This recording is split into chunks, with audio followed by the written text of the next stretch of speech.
Vietnam ಮರ್ಲ್ ಇದು Vietnam ಮರ್ಲ್ ಅಂದ್ರೆ ಇದು ವಿಯೆಟ್ನಾಂ ದೇಶದ ಇದು ಹಾಂ ರೀ ಹಾವು ಮೀನ ಅಂತಾರ. ಅದಕ್ಕೆ ಆಮೇಲೆ ಸ್ನೇಕ್ ಹೆಡ್ ಅಂತಾರ. Snake head. ಸ್ನೇಕ್ ಹೆಡ್ ಅಂತಾರ. ಈ ಉಸಿರಾಟ ನಾವ್ ಹೆಂಗ್ ತಗಂತೀವಿ ಹೆಂಗ್ ತಗತೈತಿ ಮೀನ ಇದು. ನೀರ್ಲಿಂದ ಹೊರಗೆ ಬಿತ್ತಪ್ಪ ಅಂದ್ರೆ 12 ತಾಸು ಬದುಕ್ತೈತಿ ಅದು.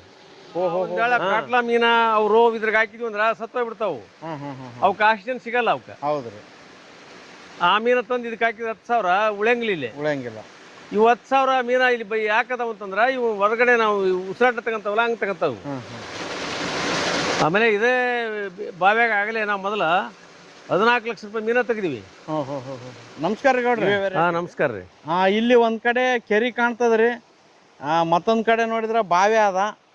ಇದ್ರೊಳಗ ಮೀನು ಸಾಕಾಣಿಕೆ ಮಾಡ್ತಾ ಇದ್ರೇನ್ರಿ? ಮಾಡ್ತೀವಿ. ಯಾವ್ಯಾವ ಮೀನ್ ಇದಾವ ಸರ್? ಈ ಕೆರೆ ಐತಲ್ಲ ಇದು ನಮ್ಮ ಹೊಲದ ಪಕ್ಕದಾಗ ಐತಿದು. ಈಶಾನ್ ದಿಕ್ಕಿ ಬರ್ತೈತಿ. ನಮ್ದು 25 ಎಕರೆ ಹೊಲದಲ್ಲಿ ಈಶಾನ್ ದಿಕ್ಕಿ ಬರ್ತದೆ. ಇದ್ರಲ್ಲಿ ನಮ್ಮ ಪಕ್ಕದಾಗ ಒಂದು ಹಳ್ಳ ಹೋಗ್ತೈತಿ. ಆ ಹಳ್ಳದ ನೀರನ್ನ ನಾವು ಮುಂದೊಂದು ಚೆಕ್ ಡ್ಯಾಮ್ ಕಟ್ಟಿವಿ. ಅದಕ್ಕೆ ಅದು ಹಳ್ಳ ಬಂತಂದ್ರೆ ಇದೆಲ್ಲ ಫುಲ್ ಆಗಿಬಿಡ್ತದೆ ನೀರು. ಇದರಲ್ಲಿ ನಾವು ಬಿಟ್ಟದ್ದು ಯಾವ ಅಂದ್ರೆ ತಳಿಗಳು, ಒಂದು ಕಾಟ್ಲ, ಒಂದು ರೋವು, ಆಮೇಲೆ ಒಂದು ಗ್ರಾಸ್ ಕಾರ್ಪ್ ಅಂದ್ರೆ ಹುಲ್ಲು ತಿಂತಲ್ಲ ಆ ಮೀನು. 3 ತಳಿ ಬಿಟ್ಟಿವಿ. 10,000 ಬಿಟ್ಟಿವಿ. ಈಗ ಅಲ್ಲೇ 1 ವರ್ಷ 4 ತಿಂಗಳು ಆಯ್ತಿ ಬಿಟ್ಟು. ಹಾರ್ವೆಸ್ಟಿಂಗ್ ಮಾಡಿಲ್ಲ. ನಾವು ಒಂದು 2 kg 3 kg ಹಿಂಗ್ ಬಂದಿರ್ಬೇಕು. ಇನ್ನ ಮಾಡಿಲ್ಲ, ಸ್ವಲ್ಪ ಬೆಳೆಯಲಿ ಅಂತ ಬಿಟ್ಟಿವಿ. ಇದನ್ನ ಇದಕ್ಕೇನ ನಾವು ಫೀಡ್ ಗೀಡ್ ಜಾಸ್ತಿ ಏನೋ ಖರ್ಚು ಮಾಡಂಗಿಲ್ಲ.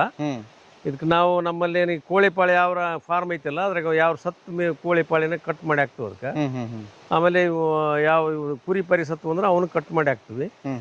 ತತ್ತಿ ಗಿತ್ತಿ ವೇಸ್ಟ್ ಪಾಸ್ಟ್ ಬಂದು ಎಲ್ಲ ಹಾಕ್ತಿವಿ. ಹಂಗಾಗಿ ಅದ್ರದ್ದು ಜಾಸ್ತಿ ನಾವು ಖರ್ಚಿಲ್ಲ ಅದಕ್ಕೆ. ಇದು ನೀರೆಲ್ಲ ಹೊಸಪೇಟ್ಲಿಂದ ತಂದು ಬಿಟ್ಟಿವಿ ಮರಿ. ನಾವು ಇದ್ರದ್ದೆಲ್ಲ ಕೃಷಿ ಬಳಕೆ ಮಾಡ್ತೀರಿ ನೀವು? ಇದು ನೀರನ್ನು ಕೃಷಿ ಬಳಕೆ ಆಗತೈತೆ. ಮತ್ತೆ ಈ ಕಡೆ ಏನೈತಲ್ಲ ಇದು ಒಂದು ಬಾವಿ, ಇದಕ್ಕೆ ವಿಯೆಟ್ನಾಂ ಮರ್ಲ್ ಅಂತೇಳಿ ಒಂದು ತಳಿ ಬಿಟ್ಟಿವಿ. ವಿಯೆಟ್ನಾಂ ಮರ್ಲ್ ರೀ? ವಿಯೆಟ್ನಾಂ ಮರ್ಲ್. ವಿಯೆಟ್ನಾಂ ಮರ್ಲ್ ಇದು ವಿಯೆಟ್ನಾಂ ಮರ್ಲ್ ಅಂದ್ರೆ ಇದು ವಿಯೆಟ್ನಾಂ ದೇಶದ ಇದು ಹಾವು ಮೀನ ಅಂತಾರ. ಅದಕ್ಕೆ ಆಮೇಲೆ ಸ್ನೇಕ್ ಹೆಡ್ ಅಂತಾರ. ಸ್ನೇಕ್ ಹೆಡ್ ಅಂತಾರ. ಇದಕ್ಕೆ 10,000 ಮೀನ ಬಿಟ್ಟಿವಿ. ಇದಕ್ಕೆ ಇಷ್ಟೇ ಬಾವಿ ಒಳಗೆ 10,000 ಅದಾವ. ಈಗ 7.5-8 ತಿಂಗಳ ಬಂತ ಅಲ್ಲಿ ಬಿಟ್ಟು. 7.5 ತಿಂಗಳ ಆಯ್ತು ಈಗ. ಅಂದ್ರೆ ಕಟಾವಿಗೆ ಬಂದಾವ್ರಿ? ಕಟಾವಿಗೆ ಬಂದ್ಬಿಟ್ಟಾವ ಅಲ್ಲೇ. ಈಗ ಮಾರ್ಕೆಟ್ ಸ್ವಲ್ಪ ಡೌನ್ ಐತಿ. ಈಗ ಶ್ರಾವಣ ಮಾಸ. ಹೌದ್ರಿ. ಹಂಗಾಗಿ ಸ್ವಲ್ಪ ಮಾರ್ಕೆಟ್ ಡೌನ್ ಇದ್ದಕ್ಕೆ ನಾವು ಇನ್ನ ಇಟ್ಟಾಗ ಕೂತೀವಿ. ಇನ್ನೊಂದು 15-20 ದಿನ ಆದ್ಮೇಲೆ ಮಾರ್ಕೆಟ್ ಶ್ರಾವಣ ಮಾಸ ಮುಗಿದ್ಮೇಲೆ, ಗಣೇಶ ಚೌತಿ ಮುಗಿದ್ಮೇಲೆ ಮತ್ತೆ ಮಾರ್ಕೆಟ್ಗೆ ಕಳಿಸ್ಬೇಕಂತ ಮಾಡಿವಿ. ಮತ್ತೆ ಇಲ್ಲೇ ಜಗದ ಮ್ಯಾಗ ಬಂದ್ರೆ ಜಗದ ಮ್ಯಾಗ ಕೊಡ್ತೀವಿ. 1 kg 200 ಗ್ರಾಮ್ 300 ಗ್ರಾಮ್ ಅದಾವ. ಒಂದು 800 ಗ್ರಾಮ್ ಅದಾವ. 1 kg ಮೇಲೆ ಅವ್ರಿ? 1 kg ಮೇಲೆ ಅದಾವ. ಆಮೇಲೆ ಅರ್ಧ kg ಅದಾವ. 600 ಗ್ರಾಮ್ ಅದಾವ. ಟೋಟಲ್ ನಮ್ದು 10,000 ಮೀನು ಅಂದ್ರೆ ಒಂದು 6 ಟನ್ ಇಂತ ನಾವು ನಿರೀಕ್ಷಣೆ ಮಾಡಿವಿ. 6 ಟನ್ ಮಾಲ್ ಹೊಂಡಬಹುದು ಅಂತ. ಮರಿ ಉತ್ಪಾದನೆ ಮಾಡ್ತಾರ. ಆ ಕಡೆ ವಿಜಯವಾಡ ಪಜಯವಾಡ ಹೈದರಾಬಾದ್ ದಾಟಿ ಒಂದು 400 ಕಿಲೋಮೀಟರ್. ಅಲ್ಲೇ ನಾವು ಅವ್ರಿಗೆ ಮರಿ ರೇಟ್ ಬಗೆಹರಿಸಿದ್ವಿ. 9 ರೂಪಾಯಿ ಒಂದು. 9 ರೂಪಾಯಿ ಒಂದ್ರಿ? ಒಂದು 40 ಗ್ರಾಮ್ ಬರ್ತದ್ದು. ಅಂದ್ರೆ 1 kg 40 ಬರ್ತದವು. 1 kg ಮೀನ ತೂಗಿದ್ರ 40 ಪೀಸ್ ಬರ್ತದ. 40 ಮರಿ ಬರ್ತಿದ್ವು. ಅಂದ್ರೆ 4 ಇಂಚ್ 5 ಇಂಚ್ ಇದ್ದು ಮರಿ ಅವು. ಆ ಒಂದನ್ನ ಇಲ್ಲಿ ತಂದು ಅವರೇ ಡೆಲಿವರಿ ಕೊಟ್ಟು ಹೋದ್ರು. 90,000 ರೂಪಾಯಿ ಮೀನ ಅದು. 90,000 ರೀ? 10,000 ಮೀನ ಒಟ್ಟು ಟೋಟಲ್ 90,000 ರೂಪಾಯಿ ಅಮೌಂಟ್ ಆಯ್ತು ಇಲ್ಲೇ. ಅದು ಬುಟ್ಟ ಮೇಲೆ ಇದಕ್ಕೆಲ್ಲ ಪೋಷಣೆ ಯಾವ ತರ ರೀ? ಇದಕ್ಕ ಫೀಡ್ ಹೈ ಪ್ರೋಟೀನ್ ಫೀಡ್ ಬೇಕು ಇದಕ್ಕೆ. ಅದು ಹೈ ಪ್ರೋಟೀನ್ ಅಲ್ಲಿ ಹೈದರಾಬಾದ್ದಾಗ ಸಿಗುತ್ತದ. ಆ ಕಡೆ ಫ್ಯಾಕ್ಟ್ರಿಗಳು. ನಾವು ಅಲ್ಲಿಂದ ತರಿಸ್ತವನ್ನ 1 ಟನ್ 2 ಟನ್ ಹಿಂಗೆ ತರಿಸ್ಕೊಂತೀವಿ. ಫಸ್ಟ್ ತರಿಸಿದಾಗ ಒಂದು 1 mm 2 mm 3 mm ಸಣ್ಣ ಅವು ಬೆಳವಣಿಗೆ ಆದಂಗೆಲ್ಲ ಮೊದಲ ಫಸ್ಟಿಗೆ 3 ಸಲ ಹಾಕ್ತಿವಿ ಒಂದಿನಕ್ಕೆ. ಮುಂಜಾನೆ ಮಧ್ಯಾಹ್ನ ಸಾಯಂಕಾಲ. ಕ್ರಮೇಣ ಆಮೇಲೆ ಒಂದು ಅರ್ಧ kg ಮೇಲೆ ಆದ್ಮೇಲೆ 2 ಟೈಮ್ ಹಾಕ್ತಿವಿ. ಆಮೇಲೆ ಲಾಸ್ಟ್ ಲಾಟಿಗೆ 1 ಟೈಮ್ ಹಾಕ್ತಿವಿ. ಈ ರೀತಿ ಬೆಳೆಸಂತ ಒಂದು 10,000 ಮೀನಕ್ಕೆ 10 ಲಕ್ಷ ಖರ್ಚಾಗೈತೆ. 10,000 ಮೀನಕ್ಕೆ 10 ಲಕ್ಷ ಖರ್ಚಾಗೈತೆ. 10 ಲಕ್ಷ ಜಾಸ್ತಿನೇ ಆಗೈತೆ. ಇನ್ನೊಂದು 1 ಲಕ್ಷ ರೂಪಾಯಿ ಹೆಚ್ಚಿಗೆ ಹೋಗೈತೆ. ಈಗ ಬೆಳವಣಿಗೆ ಆದಂಗೆಲ್ಲ ಅದು ಫೀಡ್ ಸೈಜ್ ಜಾಸ್ತಿ ಆಗ್ತದೆ. ಫೀಡ್ ಸೈಜ್ ಜಾಸ್ತಿ ಆಗುತ್ತೆ. ಈಗ ಲಾಸ್ಟ್ಗೆ ಹಾಕೋದು 8 mm ಹಾಕಿವಿ. 8 mm. ಈಗ ಆಲ್ರೆಡಿ ಹಾರ್ವೆಸ್ಟಿಂಗ್ ಬಂದದ್ರಿ? ಹಾರ್ವೆಸ್ಟಿಂಗ್ ಬಂದೈತಿ. ಈಗ ಅದನ್ನು ಸ್ವಲ್ಪ ಶ್ರಾವಣ ಮಾಸ ಇರೋದ್ರಿಂದ ಮಾರ್ಕೆಟ್ ಡೌನ್ ಐತಿ ಸ್ವಲ್ಪ. ಈಗ ಹಂಗಾಗಿ ನಾವು ಇನ್ನೊಂದು 15 ದಿನ 20 ದಿನ ಹೋಗ್ಲಿ ಅಂತ ಬಿಟ್ಟಿವಿ. ಈಗ ಯಾರಿಗಾರು ಇಲ್ಲೇ ಜಗದ ಮ್ಯಾಗ ಆದ್ರೂ ಕೊಡಕ್ಕೆ ರೆಡಿ ಇದೀವಿ ನಾವು. ಮತ್ತೆ ಮಾರ್ಕೆಟಿಗೆ ಕಳ್ಸೋದ್ರೆ ಹೈದರಾಬಾದ್ ತಗೊಂಡು ಹೋಗ್ಬೇಕು ನಾವು ತಗೊಂಡು ಹೋಗಿ ಮಾರ್ಕೊಂಬರ್ಬೇಕು. ಹೈದರಾಬಾದ್ ಮಾರ್ಕೆಟ್ ಐತಿ. ಈಗ ನೀವು 10,000 ಮರಿಗಳನ್ನ ಬಿಟ್ರಲ್ರಿ ಗೌಡ್ರೆ, ಈಗ ಅಂದಾಜು ಎಷ್ಟು ಇಳುವರಿ ಬಂದಿರ್ಬೋದ್ರಿ? ಇದು ನನ್ನ ಲೆಕ್ಕಕ್ಕೆ ಒಂದು 600 ಗ್ರಾಮ್ ಎವರೇಜ್ ಬಂತಂದ್ರ ಒಂದು 10,000ಕ್ಕೆ ಒಂದು 6 ಟನ್ ಬರ್ತಂತ ನಾವು ನಿರೀಕ್ಷೆ ಮಾಡಿವಿ.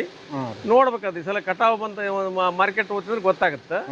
ಇನ್ನೊಂದು ಲಾಭ ನಮ್ಗೆ ಏನಂದ್ರೆ ಇವೆಲ್ಲ ನೀರೆಲ್ಲ ಬೋರಿನ ನೀರುಗಳೆಲ್ಲ ಬೇರೆ ಬೇರೆ ಬಂದು ಬಾವಿ ಬಿಡ್ತಾವ. ಇಲ್ಲಿಗೆ 80 ಫೀಟ್ ಉದ್ದ ಐತೆ, 40 ಫೀಟ್ ಅಗಲ ಐತೆ, ಒಂದು ಆಳ ಒಂದು 25-30 ಫುಟ್ ಐತಿ. ಆ ನೀರು ಬೇರೆ ಬೇರೆ ಬೋರಿನ ನೀರು ತಂದು ಇದಕ್ಕೆ ಹಾಕ್ತಿವಿ. ಈ ನೀರ್ನ ನಾವು ಹೊಲಕ್ಕೆ ಲಿಫ್ಟ್ ಮಾಡ್ತೀವಿ. ಇಲ್ಲಿಂದ ಫಿಲ್ಟರ್ ಮುಖಾಂತರ ತ್ಯಾಜ್ಯ ಮೀನ ಏನು ಮಲ ವಿಸರ್ಜನೆ ಮಾಡಿರ್ತಲ್ಲ ಆ ನೀರ್ನ ದಾಳಿಂಬೆ ಹೊಲಕ್ಕ, ಆಮೇಲೆ ರೇಷ್ಮೆ ಹೊಲಕ್ಕ, ಆಮೇಲೆ ಮೇವು, ಆಮೇಲೆ ಈ ಕಡೆ ಅವೆಲ್ಲ ಪ್ಯಾರ್ಲ್ ಗಿಡಕ್ಕ ಅವಕ್ಕೆಲ್ಲ ಹೋಗುತ್ತದೆ. ಹಂಗಾಗಿ ನಮ್ಗೆ ಅದರಿಂದ ಸ್ವಲ್ಪ ಬೆನಿಫಿಟ್ ಆಗುತ್ತೆ.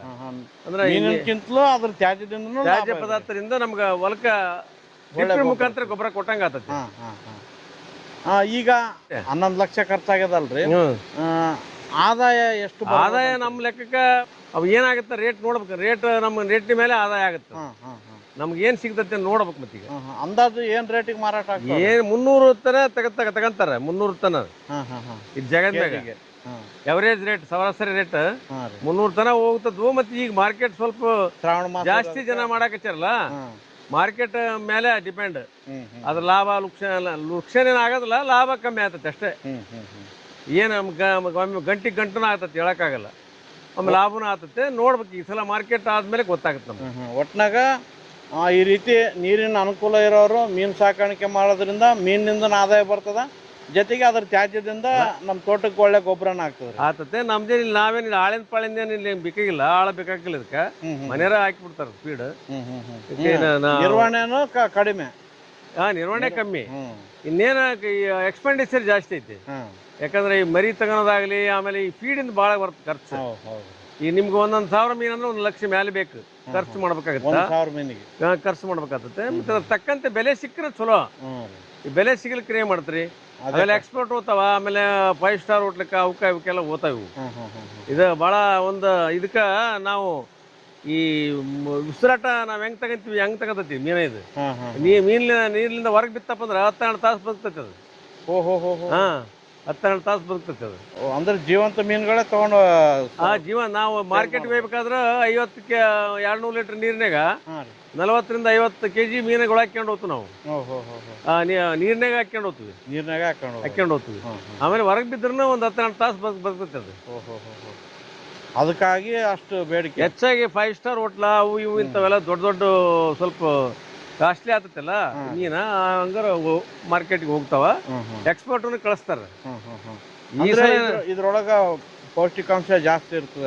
ಜಾಸ್ತಿ ಇರ್ತೈತಿ. ಯಾಕಂದ್ರೆ ಫೀಡ್ ಭಾಳ ಹೈ ಪ್ರೋಟೀನ್ ಫೀಡ್ ತಿಂತಾವಲ್ಲ ಅವು. ಹೈ ಪ್ರೋಟೀನ್ ಫೀಡ್ ತಿನ್ನೋದ್ರಿಂದ ಮತ್ತೆ ಒಳ್ಳೆ ಆಹಾರ ಅದು, ಪೌಷ್ಟಿಕ ಆಹಾರ ಅದು. ಎಲ್ಲ ಮೀನಕ್ಕಿಂತ ಶ್ರೇಷ್ಠ ಅದು. ಈ ಮೀನಿನ ವಿಶೇಷತೆ ಏನಂದ್ರೆ ಇದು ನಾವು ಆಮ್ಲಜನಕ ಏನ್ ತಗಂತೀವಿ ಹೊರಗಡೆ, ಉಸಿರಾಟಕ್ಕೆ ಏನ್ ತಗಂತೀವಿ, ಅದ್ರಂಗ ಅದು ಉಸಿರಾಟ ತಗಂತೈತಿ. ಮ್ಯಾಗ ಬಂದ ತಗಂತೈತಿ ಅದು. ಆ ಕಡೆ ನಾನು ಹೊಂಡದಾಗ ಸಾಕಿವಲ್ಲ ಅವು ಕಾಟ್ಲಾ ರೋವ್ ಅವೆಲ್ಲ ಅವು ಕರಗಿದ ಆಮ್ಲಜನಕ ತಗಂತೈತಿ. ಇದು ಅಂದ್ರೆ ಇದು ನಾವು ಹೊರಗಡೆ ನಾವು ತಗಂತೀವಿ. ಆಮೇಲೆ ನೀರು ಬಿಟ್ಟ ಮೇಲೆ ಒಂದು 12 ತಾಸು ಹೊರಗೆ ಬಿದ್ರೆ ಸಾಯಲ್ಲ ಇದು. ಹೊರಗಡೆ ಉಸಿರಾಟ ತಗಂತೈತಿ. ಅದಕ್ಕೆ ಕರಗಿದ ಆಮ್ಲಜನಕ ಬೇಕು. ಇದಕ್ಕೆ ನಾವು ಮೇಲೆ ಏನೈತಲ್ಲ ಈ ಆಮ್ಲಜನಕ ತಗಂತೈತಿ. ಹಿಂಗಾಗಿ ಇದ್ರಾಗ 10,000 ಮೀನ ಒಂದೇಳ ಕಾಟ್ಲಾ ಮೀನ ಅವು ರೋವ್ ಇದ್ರಾಗ ಹಾಕಿದ್ವಿ ಅಂದ್ರ ಸತ್ತೋಗ್ಬಿಡ್ತಾವು. ಅವಕ್ಕೆ ಆಕ್ಸಿಜನ್ ಸಿಗಲ್ಲ ಅವಕ್ಕೆ. ಹೌದ್ರಿ. ಆ ಮೀನ ತಂದು ಇದಕ್ಕೆ ಹಾಕಿದ್ರೆ 10,000 ಉಳಿಯಂಗಿಲ್ಲ. ಇವು 10,000 ಮೀನ ಇಲ್ಲಿ ಯಾಕದಾವ ಅಂತಂದ್ರ ಇವು ಹೊರಗಡೆ ನಾವು ಉಸಿರಾಟ ತಗಂತಾವಲ್ಲ ಹಂಗ ತಗಂತಾವು. ಯಾಕಂದ್ರೆ ಕಡಿಮೆ ಜಾಗದಾಗ 10,000 ಮೀನ ಸಾಕಿವಿ ನಾವಿಲ್ಲಿ. ಹೌದ್ರಿ. ಆಮೇಲೆ ಇದೇ ಬಾವ್ಯಾಗ ಆಗಲೇ ನಾವು ಮೊದಲ 14 ಲಕ್ಷ ರೂಪಾಯಿ ಮೀನ ತೆಗ್ದಿವಿ. ಇವೇ ವೆರೈಟಿ ರೀ? ಇವೇ ವೆರೈಟಿನ 14 ಲಕ್ಷ ರೂಪಾಯಿ ಅಲ್ಲೇ ಹೋದ್ ಸಲ ಬೆಳೆ ತೆಗ್ದಿವಿ ಈ ಬಾವ್ಯಾಗ. ಈಗ 2ನೇ ಸರಿ ಹಾಕಿರಿ? ಇದು 2ನೇ ಸಲ ಹಾಕಿವಿ. ಇದು 6 mm ಫೀಡ್ ಅನ್ಕೊಡ್ರಿ? 6 mm ಅದು. 6 mm ಲಾಸ್ಟ್ ಆಗ್ತತೆ ಅನ್ನೋದು. ಇಲ್ಲೇ ಐತಿ ನೋಡಿ ಎಲ್ಲ ಇದ್ರಾಗ ಫೀಡ್ ಯಾವ್ಯಾವ ಹಾಕ್ಬೇಕು ಏನು ಎಲ್ಲ ಎಲ್ಲದ್ರಾಗ ಮಾಹಿತಿ ಐತಿ ನೋಡ್ರಿ. ನ್ಯೂಟ್ರಿಯೆಂಟ್ಸ್ ಏನೇನು ಇದಾವ ಎಲ್ಲ ಅದಾವ್ರಿ.